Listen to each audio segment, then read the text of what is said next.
11वीं हदीस जामिया तिरमिज़ी सुनन इब्न माजा में है, सही सनद के साथ सुनन अबी दाऊद के अंदर है 1151, मिशकात में 1441 है। मिशकात वाली सनद ज़ईफ है, लेकिन उसके फुट पे शेख ज़ुबैर साहब ने अबू दाऊद 1151 का हवाला दिया है कि नबी सल्लल्लाहु अलैहि वसल्लम ने नमाज ईदैन में पहली रकत में क़िरात करने से पहले 7 तकबीरात और दूसरी में क़िरात से पहले 5 तकबीरात कही। ये 6 तकबीरात कोई साबित नहीं है, 12 तकबीरात है। 12 हम तो 6 के ऊपर भी खुश हैं, चलो किसी बहाने रफल ईदैन करते तो है साल बाद ना, उन्हें पीछे पढ़ भी लिया करो। बाद लोग पूछते हैं हनफियों के पीछे पढ़ लें और कोई ऑप्शन नहीं, पढ़ लिया करो जनाब। और वो जो 6 कर रहे हैं ना, 6 दफे चलो रफल ईदैन करते हैं, कम से कम वो खुद शर्म तो महसूस करेंगे जो कहते हैं जी बुत रख के आते थे इसलिए रफल ईदैन होता था। अब उन बेशर्मों को पता चलेगा भाई ईद वाले दिन तुमने भी बुत रखे हुए हैं। और दूसरी तरफ सल्फी जिद में आए हुए हैं, वो कहते हैं जी ईद का जो रफल ईदैन है ये ना भी करो खैर है। उन्होंने कहा तुसी करते हो तो पूछ लेने। हाँ, शेख अल्बानी का फतवा है, वो कहते हैं जी ईद और जनाजे की तकबीरात के साथ रफल ईदैन कोई नहीं। और यहाँ भी एक मौलाना साहब ईद से पहले कह रहे थे आज कोई ना भी करे खैर है, क्यों बल्कि इनका बस चले ना ये ईद वाला रफल ईदैन खत्म करा दे कि चूंकि हनफी कर रहे हैं इसलिए खत्म करो। उन्होंने क्यों किया है? ठीक है ना। तो भाई ईद का रफल ईदैन हो, नमाज फित्र का रफल ईदैन हो, हम तो सजदे तिलावत से पहले भी रफल ईदैन के कायल हैं। मैं हदीस भी बता देता हूँ, सुनन अबी दाऊद के अंदर मौजूद है, मुस्नद अहमद में भी मौजूद है। सुनन अबी दाऊद में 722 इब्न उमर कहते हैं कि नबी सल्लल्लाहु अलैहि वसल्लम हर उस तकबीर के साथ रफल ईदैन करते थे जो वो रुकू से पहले किया करते थे। और इमाम बैहकी ने इससे रिजल्ट निकाला है अहले सुन्नत के आइम्मा में से कि रुकू से पहले जितनी भी तकबीरात आएंगी उनमें रफल ईदैन होगा, क्योंकि इब्न उमर कह रहे हैं रुकू से पहले जितनी तकबीरात होती थी, चाहे नमाज शुरू करते वक्त तकबीर है वो भी रुकू से पहले है। इसी तरीके से जनाजे में तो रुकू होता ही नहीं है, वो खुद बखुद क़याम की हालत में तकबीरात है।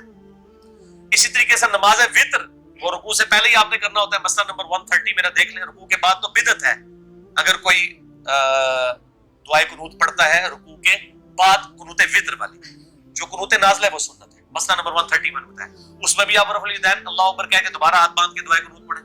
इसी तरीके से सजदा तिलावत के बारे में मेरा मसला नंबर 119 में मैंने ये बात बताई थी, और मसला 70B तो रफल ईदैन पे एक्सक्लूसिव है मेरा 2.5 घंटे का, उसमें मैंने ये बात बताई थी कि सजदा तिलावत से पहले भी आप अल्लाह अकबर कह के रफल ईदैन करेंगे और फिर आप डायरेक्ट सजदे में जाएंगे तरावी की नमाज में। तो हर वो तकबीर जो रुकू से पहले होगी वो रफल ईदैन के साथ होगी। ये इब्न उमर का कौल है। सुनन अबी दाऊद 722 मुस्नद अहमद के अंदर भी मौजूद है। लिहाजा अल्हम्दुलिल्लाह हम ये तमाम चीजों पे रफल ईदैन के कायल हैं, और ये तो हर रफल ईदैन के ऊपर हर उंगली के ऊपर नेकियां मिलती हैं। सुनन तबरानी के अंदर मौजूद है, हर उंगली के ऊपर 10 नेकियां हैं जो रफल ईदैन करते हैं। तो हम भाई कुनूत वित्र वाला भी करते हैं, हम कोई सल्फियों वाली जिद नहीं रखते कि जी वित्र में कोई नहीं है, और वहां पे वो देखे जिद में आ गए वित्र वाला कोई नहीं, क्योंकि वो हनफी कर रहे हैं। हनफियों को भी शर्म नहीं आती है, वो जनाब वो कहते हैं बुत रख के आते हैं, तो रोजाना ये इशा की नमाज में बुत रख के आए होते हैं सारे हनफी, और ईद की नमाज में बुत रख के आए होते हैं जो 6 जायद तकबीरें कह रहे होते हैं। अच्छा, अगर किसी की तकबीरात रह जाए, यानी वो पहली रकत में भूल गए तकबीरात कहना इमाम, तो दूसरी तकबीरात जो है वो पहली वाली 7 अगली में रकत में कह रहे, उसमें भी भूल गया तो इसमें सजदा साफ करने की जरूरत नहीं है।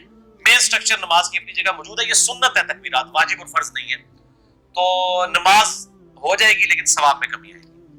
इसी तरीके से अगर एक रकत गुजरने के बाद कोई इमाम के साथ आके मिलता है तो अब उसकी पहली रकत में 7 तकबीरात रह गई ना, तो सलाम फेरने के बाद जो अपनी एक अलग रकत पड़ेगा तो उसमें वो किरात से पहले वो 7 तकबीरात पूरी करेगी। ईद की नमाज सुन्नत है, मुअक्किदा है, वाजिब नहीं है, और ये जमात के साथ ये अकेले आप नहीं पढ़ सकते। अगर किसी की रह गई तो ठीक है। बाज इमाम बुखारी ने भी एक कौल सा नकल किया, वो बेसनद ही है कि जिसकी ईद की नमाज रह जाए तो वो 2 नफिल पढ़ ले उसकी जगह। ये उम्मत ने इसको एक्सेप्ट नहीं किया। इजमा उम्मत इसी के ऊपर है कि नमाज ईद जो है वो जमात के साथ है, इसका इक्विवेलेंट कोई और नमाज नहीं। रह गई तो खैर है, जिसकी फजर की रह गई हुई है उन्हें ईद की पढ़ के क्या लेना है, और ईद की नमाज अगर किसी ने छोड़ भी दी है वो गुनाहगार नहीं होगा, एक फजीलत से मारूम है, क्योंकि वो फर्ज वाजिब नहीं है। अच्छा, अहनाफ जो है वो मैंने बताया 6 तकबीरें कहते हैं, और सुनन अबी दाऊद से मैंने हदीस बयान की है 1151 कि आप सल्लल्लाहु अलैहि वसल्लम की रात से पहले 7 तकबीरात पहली रकत में कहते हैं और दूसरी रकत में 5 तकबीरात की रात से पहले कहते हैं।